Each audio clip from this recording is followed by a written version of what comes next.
আমি ডাক্তার মোহাম্মদ এশারত আলী, সহকারী অধ্যাপক ও বিভাগীয় প্রধান, ইউরোলজি বিভাগ, রংপুর কমিউনিটি মেডিকেল কলেজ ও হাসপাতাল। রংপুর কমিউনিটি মেডিকেল কলেজ ও হাসপাতালে সুসজ্জিত জরুরি বিভাগ, অত্যাধুনিক অপারেশন থিয়েটার এবং আধুনিক সব যন্ত্রপাতির সমন্বয়ে আছে ইউরোলজি বিভাগ, যেখানে 24 ঘন্টায় ইউরোলজির জরুরি সহ সব ধরনের সেবা দিয়ে আসা হয়। এবং সেই সঙ্গে উত্তরবঙ্গে রংপুর কমিউনিটি মেডিকেল কলেজ এবং হাসপাতালে সর্বপ্রথম ব্যাপকভাবে পেট না কেটে ছোট ছিদ্র করে কিডনির পাথরের অপারেশন শুরু হয়েছে।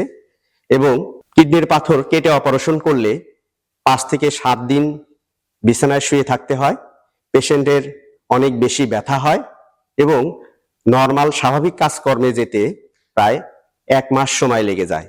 যেখানে ছোট ছিদ্র করে কিডনির পাথরের অপারেশন করলে 2 দিন পেশেন্ট হাসপাতালে স্টে করবে এবং 2 দিন পরে পেশেন্ট হাঁটা চলাফেরা স্বাভাবিক করবে এবং 7 দিনের মধ্যে তার স্বাভাবিক কাজকর্মে ফেরত যেতে পারবে। তো এই অপারেশন আমরা এই হাসপাতালে প্রায় 200-র মতো করেছি, যা সফলভাবে সম্পন্ন হয়েছে।